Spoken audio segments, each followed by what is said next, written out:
Muy buenas tardes con todos los presentes. Les damos la bienvenida desde Telesalud del Hospital Nacional Arzobispo Loaiza del Ministerio de Salud a la telecapacitación de hoy titulada Examen de orina, dirigida por la doctora Claudia Otoya Angulo, médico asistente del Servicio de Nefrología del Hospital Nacional Arzobispo Loaiza. Invitamos a todos los participantes a dejar sus preguntas en el apartado de chat de Zoom, las cuales serán respondidas al final de la ponencia. Estimada doctora Otoya, es un honor contar con usted el día de hoy. Sin más preámbulo, le cedemos el pase para el desarrollo del tema. Adelante, por favor. Bien, buenos días con todos. Agradecida de todas maneras por la invitación. Y bien, el día de hoy vamos a tratar un tema que aparentemente suele ser un tanto rutinario en nuestro día a día. Sin embargo, cuando nos ponemos a analizar parámetro por parámetro en ese informe que nos dan en el día a día de nuestros pacientes, pues pocas veces sabemos interpretar. Es bueno siempre hacer un pequeño recordaris acerca de estos parámetros. Y bien, eh, con respecto al examen completo de orina, nosotros vamos a saber o vamos a determinar que este examen va a constar de tres partes. Va a constar de una evaluación física, de una evaluación química y una evaluación microscópica. Con respecto a la evaluación física o al examen físico de este examen completo de orina, vamos a tener en cuenta que va a estar determinado por el volumen, el color de la orina, la claridad de la orina, el olor y la gravedad específica. Este término de gravedad específica a veces suele ser un poco no tan tomado de manera Ya, frecuente. parece que estás en la ciudad. Un ratito, amor. Parece que estás en la ciudad. Un ratito, por Y Alegría tiene hambre. favor.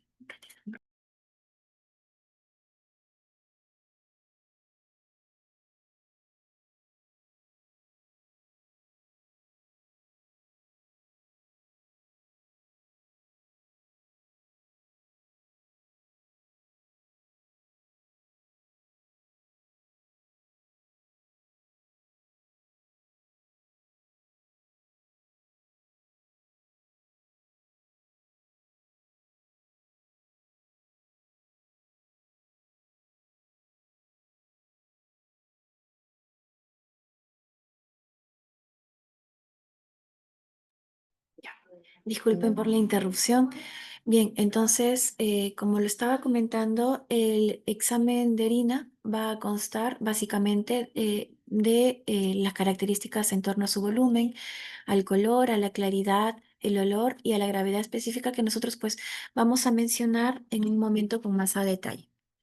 Con respecto al examen químico de orina, básicamente vamos a identificar el pH, la presencia de glóbulos rojos o glóbulos blancos, proteínas, glucosa, la presencia de urobilinógeno y bilirrubina, cuerpos cetónicos, estereasa leucocitaria y los nitritos.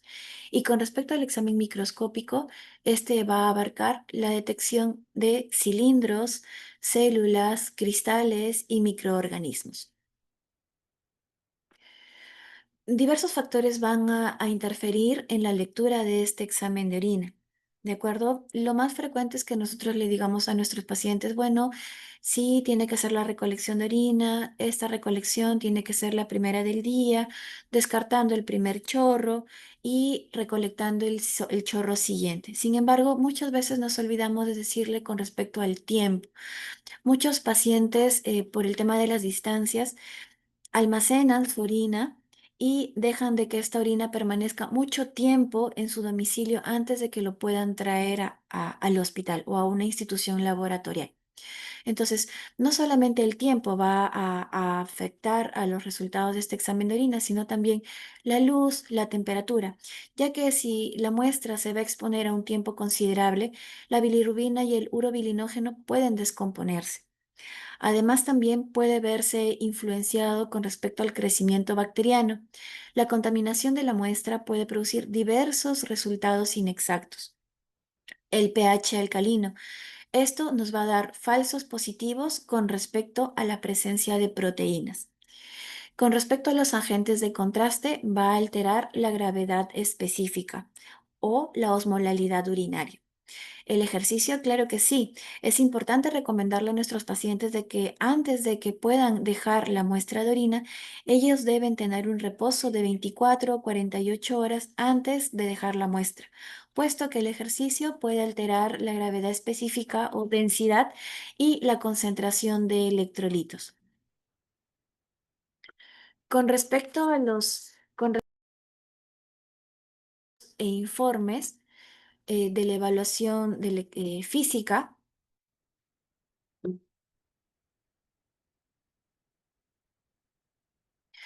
vamos a tener en cuenta, como ya habíamos mencionado, el color.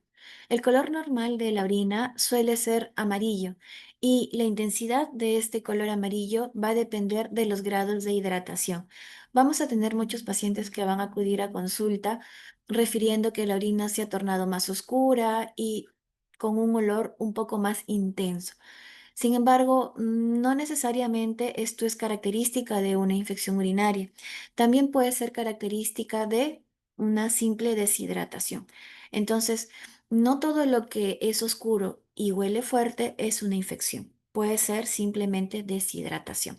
Ahora, vamos a también tener en cuenta de que hay otros colores. Por ejemplo, un color ámbar nos va a indicar la presencia de pigmentos biliares. Un color té cargado nos va a indicar la presencia, además de pigmentos biliares, el uso de medicamentos como por ejemplo cloroquina, metildopa, metronidazol, la nitrofurantoína, la presencia de proteínas como mioglobina o el consumo de habas. Vamos a tener una coloración amarilla oscura.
Bien, discúlpeme por la interrupción. ¿Se me escucha en este momento?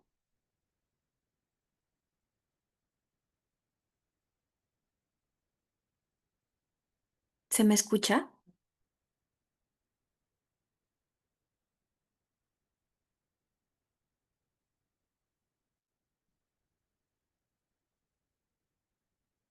¿Se me escucha, por favor, para poder continuar?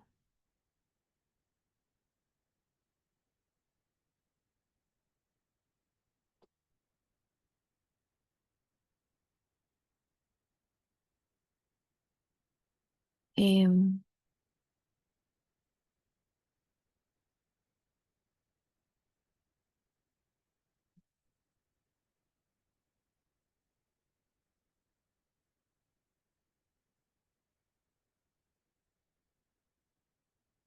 ya, gracias, gracias. Vamos a continuar. Entonces, como habíamos mencionado, la intensidad del color amarillo es básicamente, cuando estamos hablando de normalidad, se debe básicamente al grado de hidratación que puede tener nuestro paciente. Sin embargo, tenemos ya otras tonalidades de los que de todas maneras vale la pena mencionar. Un color ámbar cuando se trata de pigmentos biliares, un color té cargado cuando además de los pigmentos biliares también tenemos la presencia de medicamentos como cloroquina, metildopa, metronidazol, nitrofurantoína, mioglobina o el consumo de habas.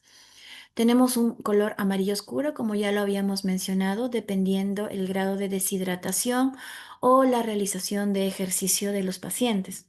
Podemos tener una tonalidad verde azulada por el consumo de amitriptilina, espárragos, el uso de medicación como indometacina, propofol o infección urinaria por pseudomona.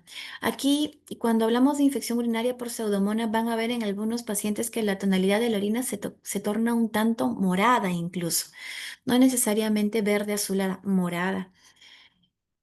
Y vamos a ver también coloraciones naranja, ¿no? Cuando tenemos el consumo de zanahorias, alimentos ricos en vitamina C o la misma vitamina C, nitrofurantoína, la fenazopiridina que cambia un color característico y la rifampicina. Podemos tener orinas color rosa o rojo por el uso de la remolacha, por moras o por colorantes alimentarios. Además, por el hecho de que nuestro paciente puede estar cursando con hematuria. Ahora, esta hematuria vale la pena recalcar o mencionar que la hematuria no solamente es de origen urológico, ¿de acuerdo? Alguna lesión del tracto urinario, sino también puede ser una hematuria de origen glomerular, como ya lo vamos a ver más adelante. También vamos a tener esta intensidad rosa rojizo en la hemoglobinuria, en la contaminación por la menstruación, en mioglobinuria, en porfirias y en el uso de rifampicina. Y la vamos a tener un tanto lechosa, precipitante, piúrica, a veces nosotros lo mencionamos, cuando estamos cursando con un proceso infeccioso. Con respecto a la apariencia normalmente es translúcida. Sin embargo, vamos a encontrarla turbia cuando nuestro paciente, debido a la utilización de medios de contraste, pues podemos tener características de un color amarillo muy oscuro, incluso a veces turbio, dieta alta en alimentos ricos en purina, contaminación por materia fecal, sobre todo aquellos pacientes que tienen una fístula gastrointestinal, una fístula vesical, la presencia de moco, nosotros le decimos eso, mucosuria, ¿de acuerdo? Y para ello, pues nosotros ya nos apoyamos mucho de nuestros compañeros, los urólogos, ¿de acuerdo? Para una evaluación vesical, porque a veces esta mucosuria se debe a tumores en la vejiga que probablemente no se hayan diagnosticado de otra manera, sino es por el hallazgo de moco en el examen de orina. Precipitación de células como glóbulos rojos, glóbulos blancos o las mismas células epiteliales. Cilindros o cristales, por ejemplo, de fosfato de calcio, de oxalato de calcio, de ácido úrico. La presencia de piuria, como lo estamos viendo en la imagen, la presencia de semen o la contaminación con cremas. Con respecto al olor, con respecto al olor, normalmente en un examen de orina no se informa, no se registra. Normalmente podemos describirla como un olor urinoide. Las asociaciones con olores característicos van a ser las siguientes. Podemos tener un olor sulfúrico cuando este se trata de una descomposición de cistina. Podemos tener un olor intenso del urinoide cuando básicamente mi paciente está deshidratado o la muestra de orina ha permanecido demasiado tiempo sin haber sido procesada. Podemos percibir un olor a miel en los pacientes con diabetes. Podemos tener un olor afrutado, dulce en aquellos pacientes que están cursando con cetoacidosis diabética. Un olor fecal cuando tenemos una fístula gastrointestinal o vesical. Podemos tener un olor a orina quemada, como en la enfermedad de la orina con jarabe de arce. Podemos tener un olor amoniacal, por ejemplo, en la retención vesical prolongada. Podemos tener un olor fétido cuando tenemos una infección del tracto urinario. Podemos tener un olor a ajo o a cebollas cuando tenemos la interferencia de medicamentos o la misma dieta. Con respecto a la gravedad específica y la osmolalidad, van a ser dos elementos que van a indicar la capacidad que tiene el riñón para diluir o para concentrar la orina.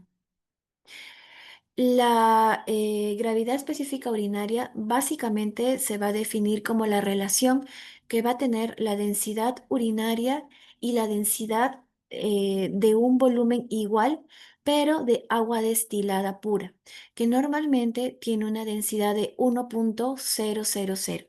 A veces nosotros cometemos el error de decir cuánto tiene de densidad, tiene 1003, 1004, 1005, 1060. No, es 1,000 en este caso del agua destilada, y de la gravedad específica urinaria normal es de 1,010 a 1,030. Ahora, esta gravedad específica urinaria se puede ver afectada por la presencia de solutos grandes, como por ejemplo la glucosa, el contraste, las proteínas o el manitol, en aquellos pacientes que están cursando, por ejemplo, con un proceso expansivo intracerebral y precisan de manitol, o un ACV hemorrágico con un edema importante y precisan de manitol. Entonces, en ellos podemos tener afectación de esta gravedad específica urinaria. Ahora, podemos nosotros reportar que nuestra orina es isostenúrica cuando la gravedad específica urinaria o densidad, lo podemos encontrar así en el examen de orina, es de 1,010. ¿Qué va a significar esta orina isostenúrica? Que el riñón no va a poder concentrar ni diluir la orina. ¿Esto en qué caso nosotros lo vamos a ver? En la necrosis tubular aguda o en pacientes con enfermedad renal crónica. Vamos a tener una orina hipostenúrica, es decir, menor a 1,008, cuando nosotros tenemos un exceso de agua o un déficit de hormona antidiurética. Vamos a tener una orina hiperestenúrica cuando esta orina es mayor de 1,030, es decir, vamos a tener una orina concentrada y generalmente se va a deber a deshidratación o pérdida de agua libre o hormona antidiurética elevada. Por el contrario, habíamos mencionado que eran dos elementos que íbamos a tocar en este punto. La osmolalidad es una medida donde va a sumar todas las partículas que van a ser osmóticamente activas que se van a encontrar disueltas en la orina. Y esta es quien va a reflejar la verdadera capacidad del túbulo renal para concentrar la orina. Normalmente la osmolalidad urinaria oscila entre 50 a 1200 miliosmoles por kilo. Ahora, vale la pena mencionar que nosotros podemos estimar la osmolalidad urinaria a partir de nuestra densidad urinaria o la gravedad específica urinaria. ¿Cómo lo hacemos? Multiplicando nuestra gravedad específica urinaria por 30. La correlación en términos prácticos es de que una gravedad específica urinaria de 1,001 va a equivaler a una osmolalidad de 300 miliosmoles por kilogramo. La osmolalidad urinaria va a ser el mejor indicador funcional de la acción de la antidiurética y además de la función tubular renal. La gravedad específica urinaria también va a ser útil, pero va a ser menos exacta, ya que esta va a estar influida por estos solutos pesados que habíamos mencionado, glucosa, proteína, por ejemplo, en aquellos pacientes que están cursando con una gamapatía monoclonal, que pierden proteínas diferente a la albúmina, tipo inmunoglobulinas, o aquellos que están utilizando manitol, por lo que ya habíamos mencionado. Entonces, esta gravedad específica urinaria va a ser menos útil que la osmolalidad urinaria, sin embargo, no es despreciable. Con respecto a las variaciones según la dieta, la salud, el estado de hidratación y la actividad, vamos a tener asociaciones.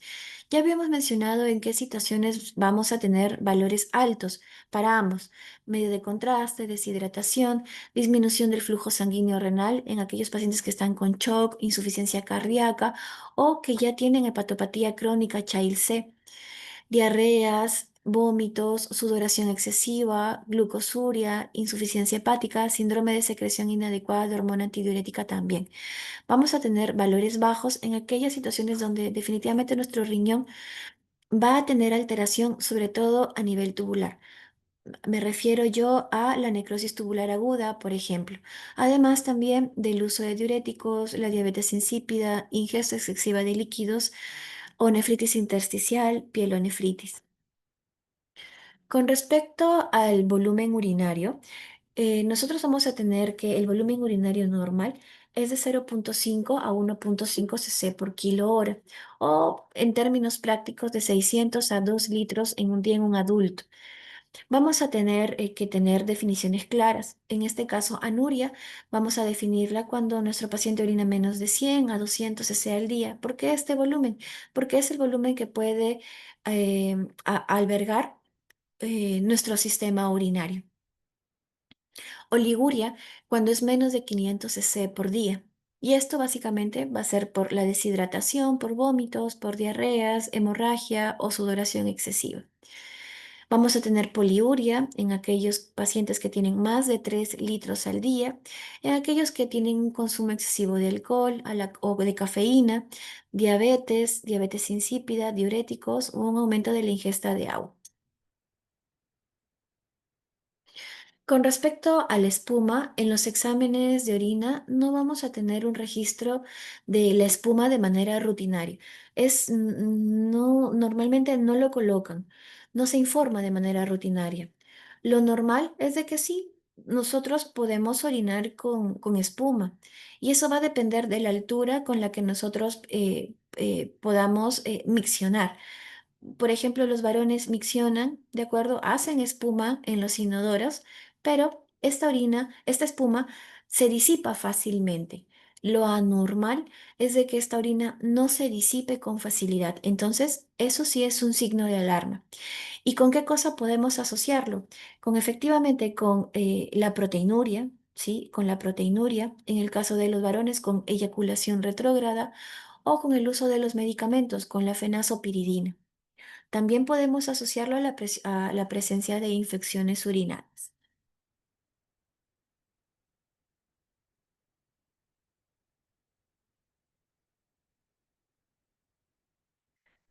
Con respecto a antes de pasar al siguiente punto, vale la pena mencionar de que ya que se está tocando la cápita de la proteinuria, una proteinuria normal eh, podríamos estimarla hasta 150 miligramos en una orina de 24 horas. Pero hay que también tener pequeñas acotaciones. Por ejemplo, en las pacientes que son gestantes, tener una proteinuria de 300 a 400 está dentro de su normalidad por la hiperfiltración. En aquellos pacientes que son lúpicos, podemos decir que proteinuria significativa es aquella que supera los 500 miligramos en una orina de 24 horas. ¿Sí? Muy bien. Con respecto a los resultados en los informes en la evaluación química, nosotros vamos a también tener informes con respecto al pH urinario. Y es un dato muy importante porque nos va a dar información sobre la función tubular. Este va a ser el encargado de regular el equilibrio ácido-base, ya sea reteniendo o eliminando iones hidrógeno o de bicarbonato. Y van a medir cuán ácido o cuán alcalino se va a encontrar la orina. Podemos decir de que valores normales podemos tener entre 4,5 a 6,5. Van a haber bibliografías en que ustedes van a encontrar que la normalidad es hasta 8. Y para hacer un poco de correlación, en el contexto de un paciente que está cursando con acidemia, es decir, que tiene un pH en sangre por debajo de 7,35, normalmente el riñón tendría que eliminar más iones hidrógenos. Por lo tanto, el pH de la orina tendría que bajar. Sin embargo, si nuestro paciente, a pesar de estar en un estado de acidemia, la orina es mayor de 6,5, sugiere que el riñón, por algún motivo, no está eliminando los llenos hidrogeniones y no está cumpliendo la función adecuada. Cuando tenemos un pH urinario alto, sin acidemia, definitivamente la causa no es renal. No es porque el riñón esté teniendo alguna alteración estructural, sino básicamente es por contaminación bacteriana de la muestra. Por ejemplo, algunas bacterias tipo Proteus descomponen la urea en amoníaco, lo que podría incrementar el pH.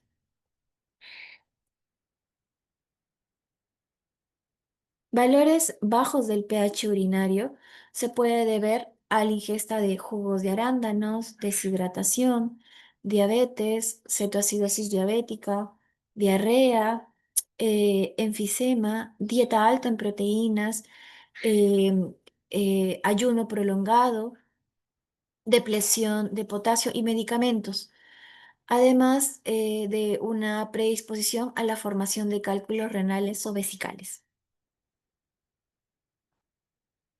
Y aquí tal vez ya un poquitito más a fondo con la proteinuria. La proteinuria definitivamente es un hallazgo crítico. Lo normal, como habíamos mencionado, es tener una proteinuria hasta 150 miligramos en una orina de 24 horas.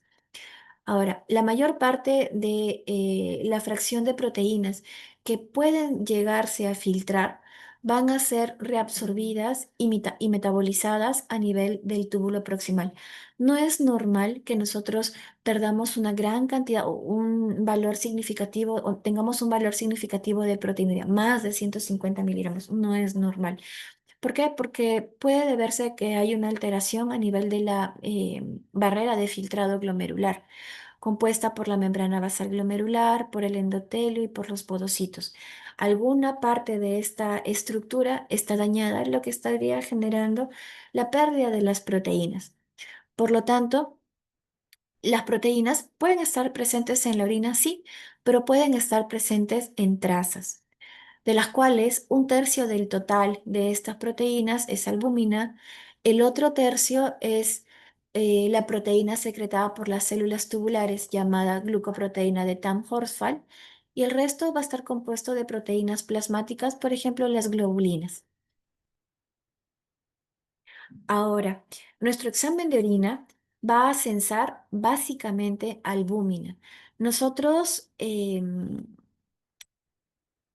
sucede de que tenemos un grupo de pacientes, ¿de acuerdo?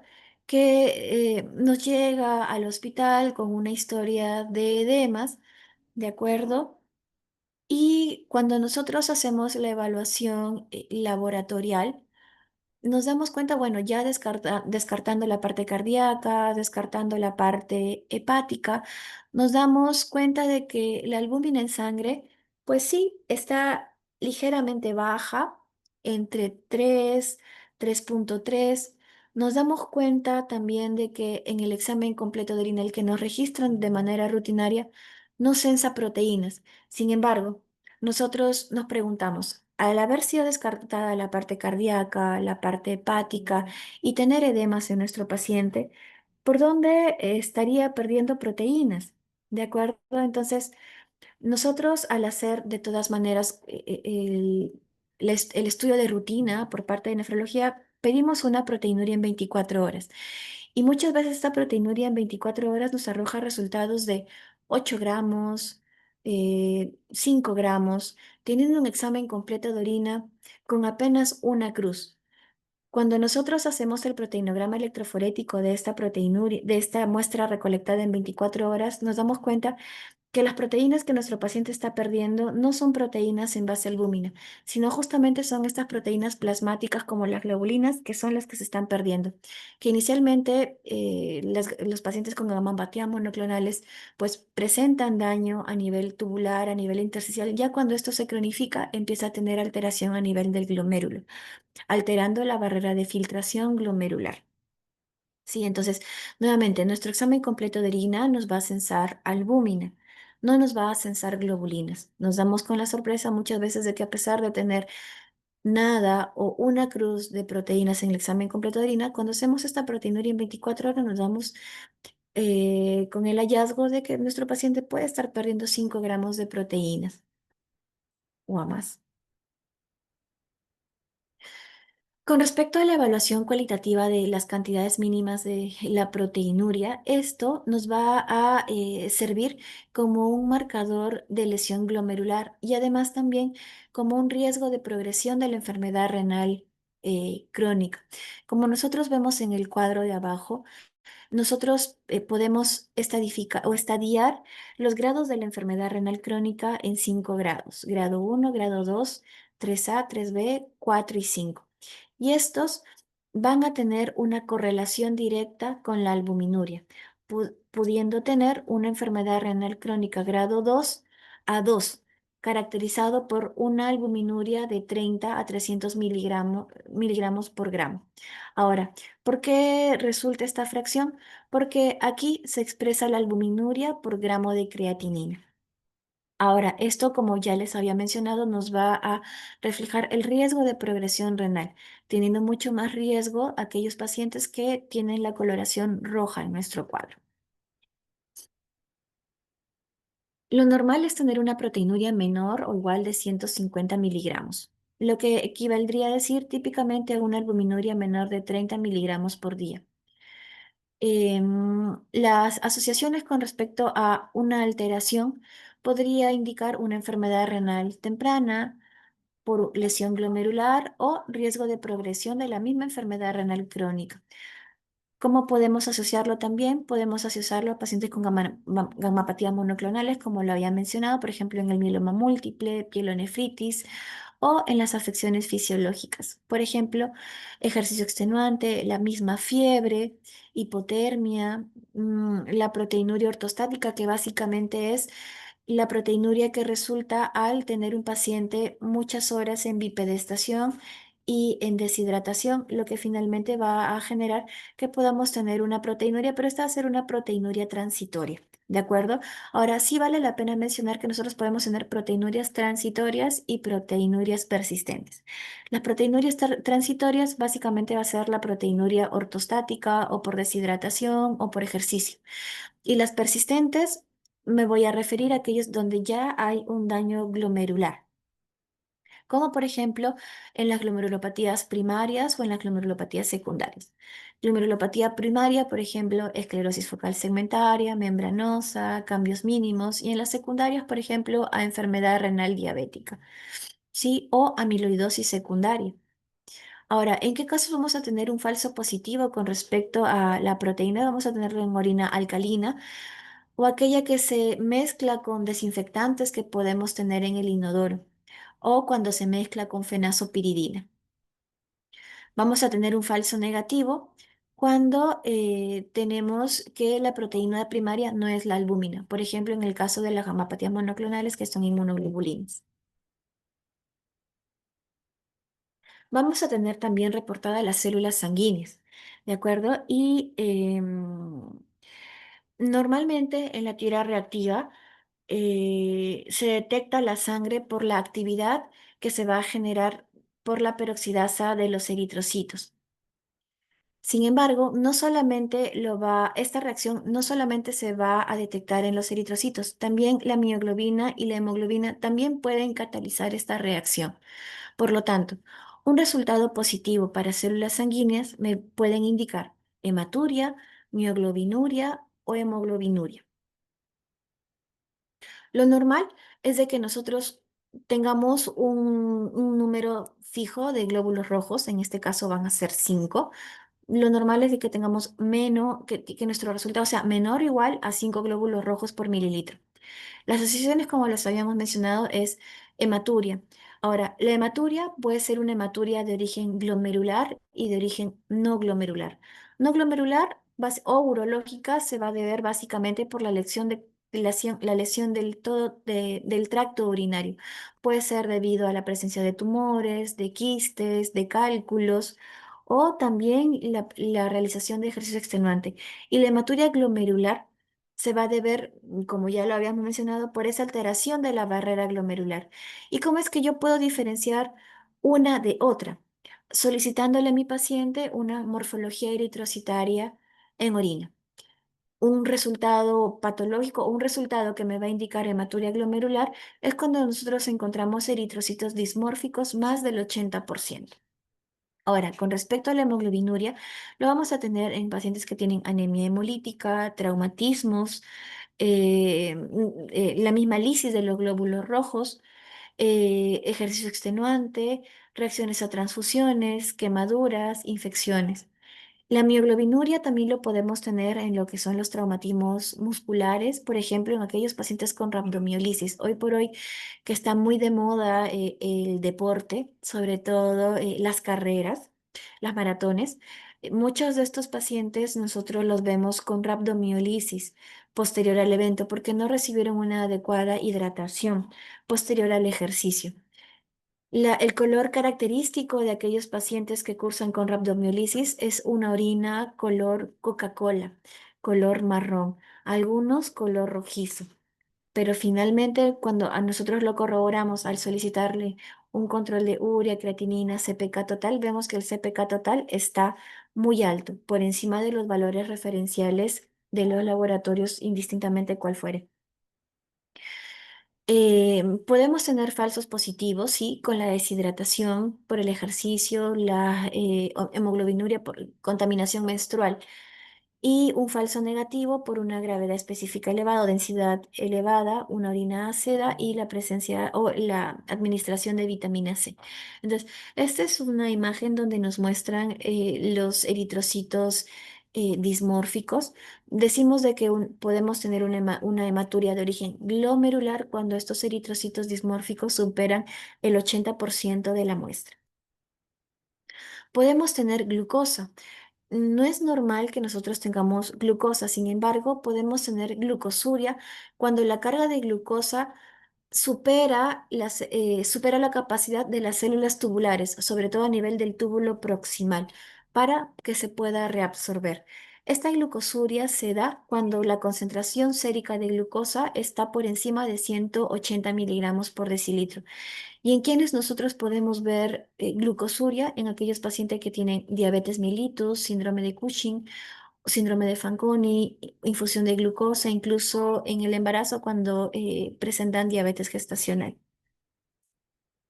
Podemos tener bilirrubinas en el examen de orina, sí, la bilirrubina conjugada. Normalmente no lo hay.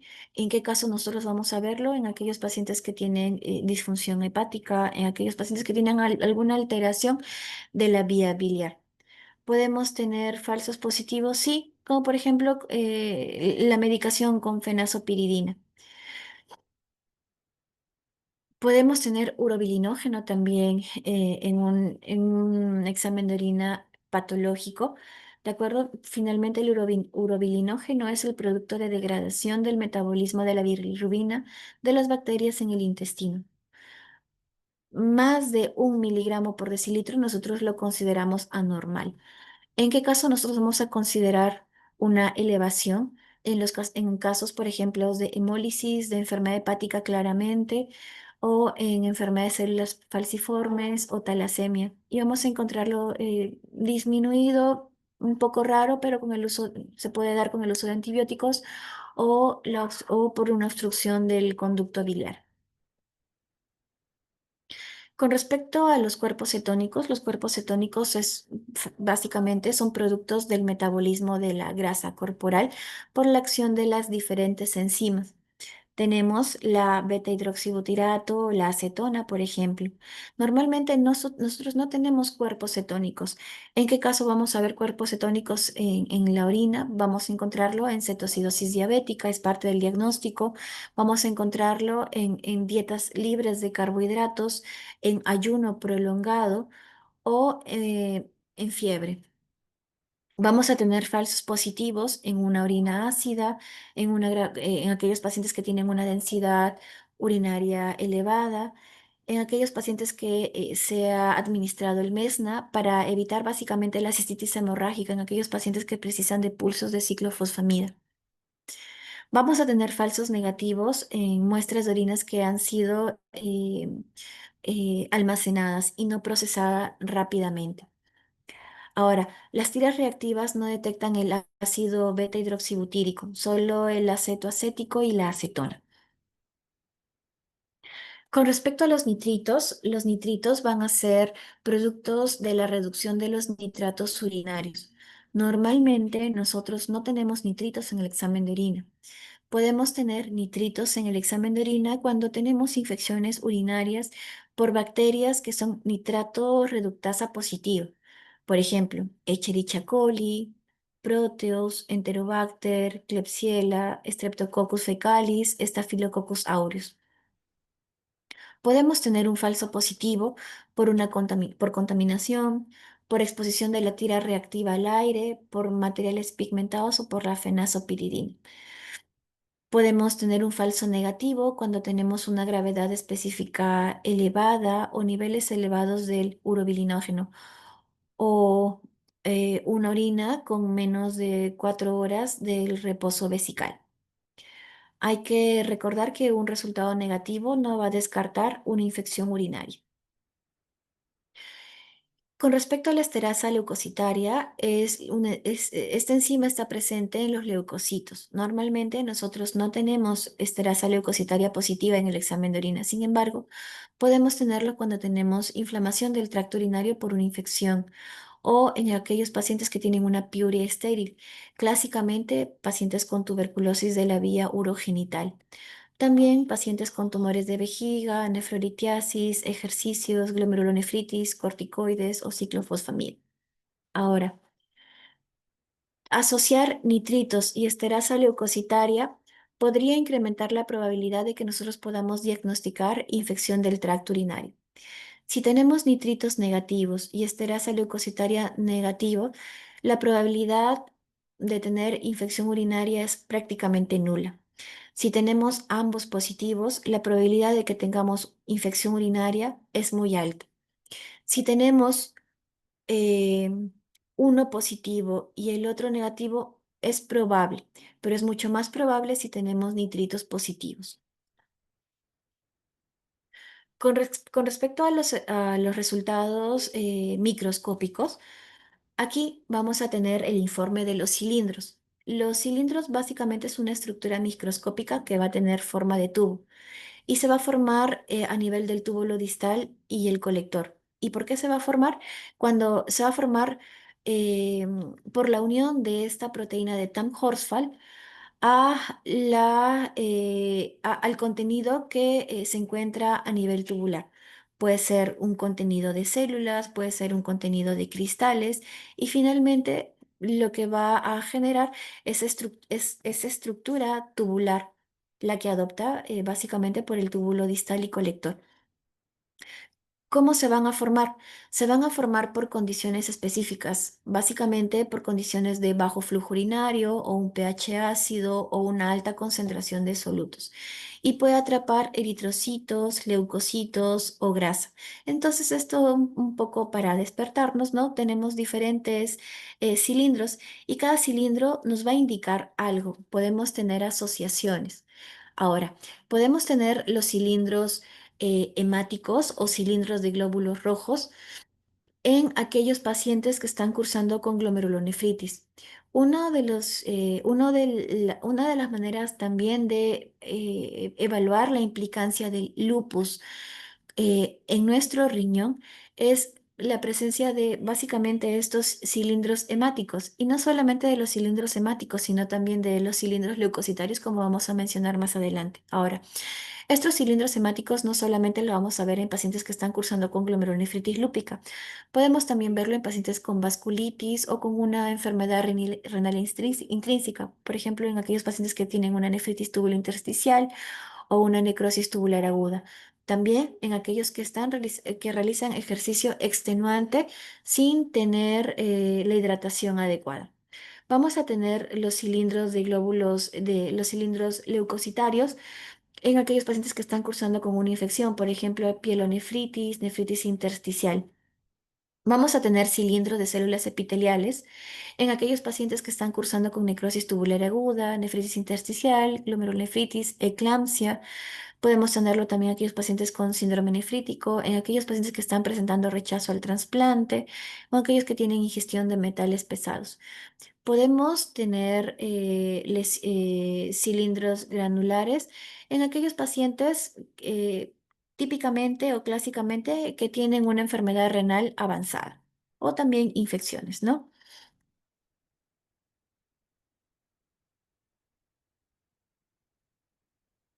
Esta es una imagen donde nosotros podemos ver al microscopio la presencia en el cuadro A de cilindros hialinos, que básicamente es un gel. Tenemos cilindros granulosos en la imagen B, cilindros serios y cilindros hemáticos.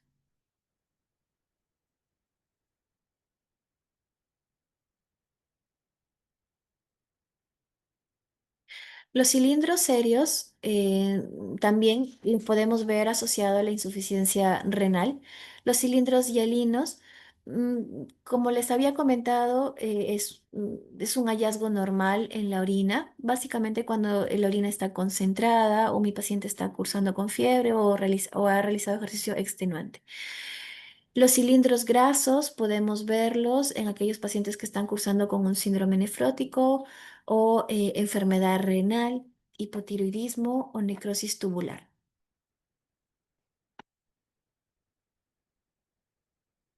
Con respecto a las células, nosotros podemos tener en el reporte de eritrocitos, leucocitos, eosinófilos y células epiteliales. Los eritrocitos, como ya los habíamos mencionado, ¿no? Normalmente es de 0 a 5 por campo. Normalmente no, más de 5 no vamos a encontrar, a menos de que mi paciente esté cursando con infección urinaria o inflamación de la vía urinaria en general. Leucocitos, em, podemos tenerlo de 0 a 5, es lo normal, y lo vamos a tener también asociado a infecciones del tracto urinario. Ahora, mencioné hace poco el término de piuria estéril. Podemos tener leucocituria. Sin embargo, cuando hacemos o cuando solicitamos el urocultivo de nuestro paciente, este urocultivo puede salir negativo. En ese tipo de pacientes, nosotros tenemos que solicitar mayor estudio para descartar tuberculosis de la vía urogenital. Podemos encontrar eosinófilos, los cuales pueden estar ausentes. Sin embargo, podemos encontrarlo en nefritis intersticiales asociados a medicaciones. Podemos encontrar también células epiteliales, por ejemplo, células escamosas, transicionales o tubulares renales.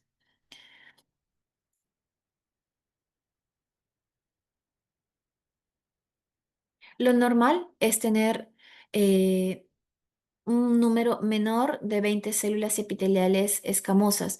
Sin embargo, cuando tenemos más de esta cantidad y el patólogo nos va a reportar presencia de células epiteliales, básicamente es por contaminación de la muestra. Fue una mala muestra que nuestro paciente dejó.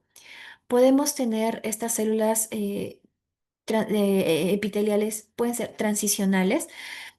Sí, en el caso de infecciones urinarias, posteriormente eso desaparece. Podemos tener células epiteliales de origen tubular renal, básicamente por intoxicaciones por metales pesados, por toxicidad inducida por fármaco o por infecciones virales.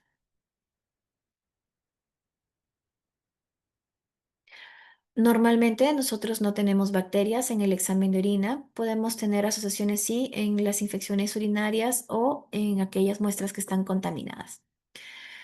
Podemos también tener reporte de cristales, los cuales son productos finales del metabolismo que pueden precipitar. Y en algunos casos, nuestro paciente puede acudir a nuestra consulta con la precipitación de estos cálculos que finalmente van a ser perdón, la precipitación de estos cristales que van a ser los cálculos.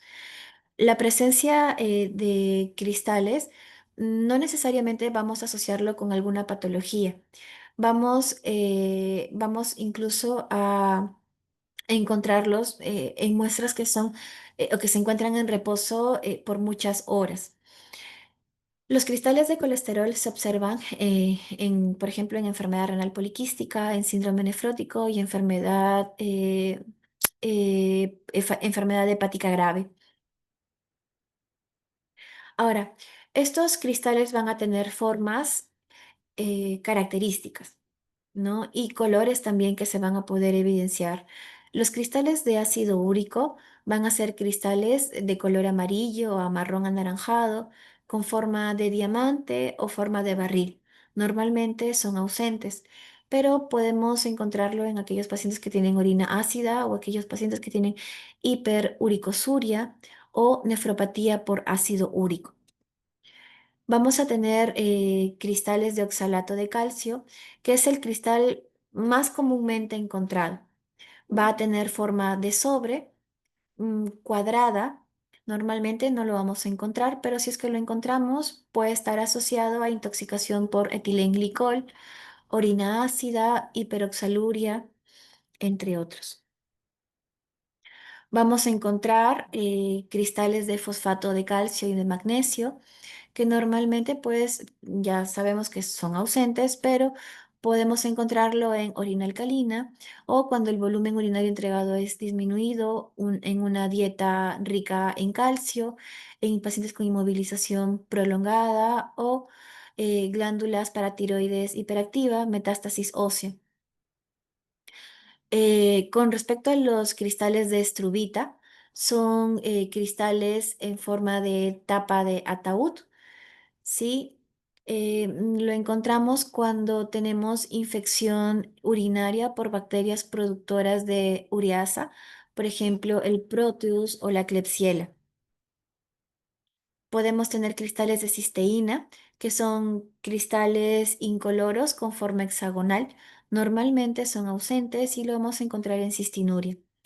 En azufre, los cristales de azufre normalmente son ausentes, pero podemos encontrarlo cuando el paciente está recibiendo antibióticos que contienen sulfamida. Entonces, estos son los diferentes cálculos, ¿no?, que podemos visualizar.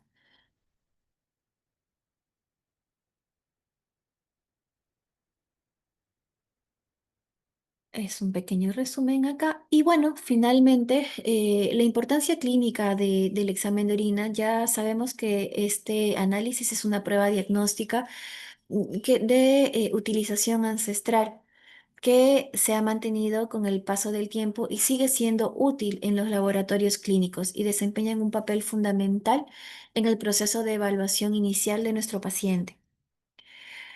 Es un examen sencillo, rutinario, que nos permite detectar patologías simplemente con un hallazgo sencillo. Nos permite, además de la anamnesis, inferir posibles diagnósticos para finalmente poderlos corroborar con el resto de herramientas y de esta manera, pues, tener éxito en el tratamiento que nosotros querramos llevar. Y bueno, finalmente eso es toda la presentación. Sí, agradecida con ustedes. Sí, acá tengo preguntas. A ver, vamos a ver. Acá veo.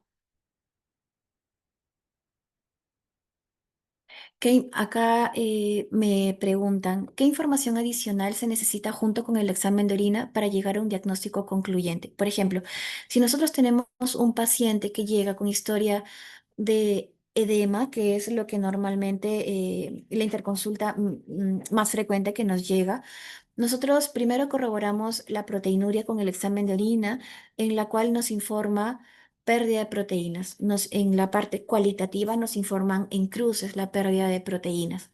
¿De acuerdo? Eso lo corroboramos con la albúmina sérica. Si tenemos una albúmina sérica que también está reducida sin alguna alteración cardíaca o hepática, nosotros ampliamos el estudio. Por ejemplo, pedimos una proteinuria en 24 horas para ver exactamente cuánto está perdiendo de proteína nuestro paciente. Pedimos un proteinograma electroforético más inmunofijación para determinar qué tipo de proteína puede estar perdiendo nuestro paciente. Además, si es que nuestro paciente, además del edema, nos llega con estigmas reumatológicos, por ejemplo, caída de cabello, Raynaud, úlceras orales indoloras, artralgias no deformantes. Podemos ampliarlo con estudios inmunológicos, por ejemplo, ANA, anti-DNA, C3, C4, ANCA, para ampliarlo. Si es que nosotros descartamos cualquier proceso inmunológico y mi paciente efectivamente tiene proteinuria, también dentro del estudio está pedir el perfil infeccioso. Sobre todo los marcadores para hepatitis, antígeno australiano, anticuerpos contra el virus de la hepatitis C. También hemos visto asociaciones con sífilis y VIH. Nosotros tenemos la nefropatía asociada a VIH, que finalmente cuando aquellos pacientes que se han logrado biopsiar, obtenemos resultados de una glomerulosclerosis focal y segmental. Ahora, la siguiente pregunta menciona, ¿cuándo se considera normal o anormal la presencia de sangre en la orina? Anormal es cuando tenemos más de 5 hematíes por campo en nuestra orina. Ahora, una vez que nosotros detectamos la hematuria, la siguiente pregunta es detectar si es que esta hematuria es glomerular o no glomerular. Si es que es glomerular, nosotros podemos corroborarlo con una morfología eritrocitaria en orina. Nos va a decir que es una hematuria glomerular si nosotros tenemos eritrocitos dismórficos en más del 80% y no glomerular cuando es inferior a esta cantidad. Además, también porque tienen características físicas. Por ejemplo, la hematuria glomerular es una hematuria a veces color Coca-Cola, indolora, no tiene coágulos. En cambio, en la hematuria no glomerular o urológica es una hematuria que puede cursar con coágulos, el paciente puede cursar con dolor y la coloración tiende a ser más rojiza. ¿Qué medicamentos y procedimientos podrían alterar los resultados de un examen de orina? Podemos tener alteraciones cuando nuestro paciente está utilizando la fenazopiridina o incluso medicamentos tipo metronidazol o metildopa. Lo ideal es retirar o cambiar los medicamentos unas 24 o unas 48 horas, dependiendo de la urgencia del examen de orina, para tener un resultado más preciso. ¿Cuáles son los errores más comunes en el laboratorio al realizar la recolección de la muestra de orina? Bueno, un error común es la forma en que nuestro paciente procede a recolectar la orina. Particularmente, la recomendación de que yo le hago a los pacientes en consulta es decirles, señor, señora, por favor, antes de recolectar la orina, ingrese a la ducha y báñese para tener toda el área limpia. Es difícil que la persona estando sentada en un inodoro se haga una higiene adecuada. Yo prefiero decirles que entren a la ducha y en la misma ducha, después de haberse hecho la higiene, procedan a recolectar la muestra. Otro error es de que, como les había comentado, es de que los pacientes recolectan la orina y lo tienen en casa. Ya si es que el paciente vive muy lejos, ya yo le digo, bueno, ya hágase la muestra en el hospital, aunque ahí a veces me arriesgo un poquito a que hagan ellos una mala toma, se puedan contaminar, ya que a veces digamos que los baños no son los lugares más higiénicos que podemos encontrar, pero esos son los errores más frecuentes. O también no decirle a nuestro paciente que haga un reposo. Como ya les habíamos mencionado, el ejercicio también puede alterar los resultados del laboratorio.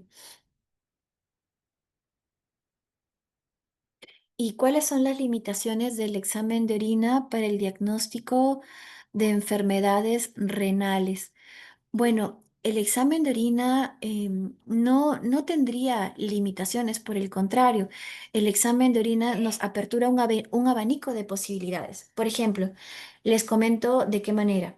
Hay pacientes que vienen ya con deterioro de la función renal, ¿de acuerdo? Vienen con deterioro de la función renal sin ningún antecedente de importancia. Por ejemplo, no son diabéticos, no son hipertensos, no han tomado medicamentos de manera crónica, por ejemplo, AINES o inhibidores de la bomba de protones, para nosotros determinar la etiología de la enfermedad renal crónica. Pero vemos el examen de orina y, oh sorpresa, en el examen de orina encontramos la presencia de proteínas. Alguien que no tiene ningún antecedente de importancia no tendría por qué perder proteínas en la orina. Entonces, al tener la presencia de proteínas, yo digo, algo está pasando en la barrera de filtrado glomerular. Entonces, ahí tengo que abrir mi abanico de posibilidades. ¿Por qué se puede alterar mi barrera de filtrado glomerular? Se puede deber a una patología primaria o a una patología secundaria. Primaria me refiero a las glomerulopatías primarias. Esclerosis focal y segmentaria, membranosa, cambios mínimos en el caso de los niños. O una glomerulopatía secundaria, por ejemplo, en los casos, aquellos pacientes que tienen diabetes o amiloidosis secundario a tuberculosis o artritis reumatoidea, o una glomerulopatía asociada a algún evento infeccioso por hepatitis B, hepatitis C, VIH, o como paraneoplásico, o en asociación a hipotiroidismo. Podemos tener glomerulopatías membranosas secundarias también, no necesariamente primarias. Entonces, más que limitaciones, nos da un aporte mayor para llegar al diagnóstico de, sobre todo, la etiología de la patología renal. Muy bien, entonces, con esto creo que hemos resuelto las dudas que se han colocado en el chat. Eh, acá Aquí hay una pregunta de la doctora Katia. Buenas tardes, una consulta. Luego de cumplir tratamiento antibiótico, ¿cuál es el tiempo para solicitar un nuevo examen de orina o urocultivo? Ok, con respecto a los urocultivos, es controversial. En teoría, si es que nosotros damos un correcto tratamiento para la infección urinaria, no tendríamos por qué pedir un urocultivo control, ¿de acuerdo? Si es que nosotros estamos utilizando el medicamento adecuado, evaluando adecuadamente la concentración mínima inhibitoria de cada antibiótico, no tendríamos por qué tener una infección urinaria maltratada. Sin embargo, hay pacientes que tienen infecciones urinarias recurrentes, ¿de acuerdo? Y tal vez en ellos podríamos nosotros pedir un urocultivo control, aunque no es lo ideal, ¿ok? Pero si es que quisiera yo pedir un urocultivo control, lo pediría en 7 días. Sí, en 7 días. Nuevamente, si es que tenemos una infección urinaria detectada y un urocultivo con un antibiograma, donde nos arroja ya concentraciones mínimas inhibitorias, tendríamos que determinar cuál es el medicamento que va a tratar esa infección y no tendríamos que tener un error en el tratamiento. ¿Sí? Y acá, doctora, si presenta cetonas en la orina, ¿es necesario referirlo si estamos en primer nivel de atención? Va a depender mucho de la anamnesis y de los exámenes complementarios. Por ejemplo, si dentro de nuestra anamnesis nosotros le decimos, señora, ¿y usted cuando se hizo este examen de orina, por algún motivo usted no habría estado comiendo más de 8 horas probablemente? Y hay muchos motivos por los cuales una paciente puede no comer, ¿no? Eh, si la paciente dice, sí, no he comido hace 10 horas, 12 horas, por X motivos que nosotros ya también ya conocemos, sí, es probable que esta presencia de cetonas sea por el ayuno prolongado. Sin embargo, cuando nosotros indagamos un poco más en los antecedentes y vemos que es un paciente con antecedente de diabetes mellitus y sobre todo si nos dice que es un paciente mal controlado, podemos pensar, podemos inferir que la presencia de cetonas probablemente se trate de parte del diagnóstico de una cetoacidosis diabética, pero esto ya viene acompañado de más síntomas, de una respiración acidótica, de un cambio en el olor de la orina, de alteraciones incluso a nivel del sistema nervioso central, ¿de acuerdo? Viene con más cosas acompañados. No solamente es el hallazgo de las cetonas en la orina, sino también ya viene con el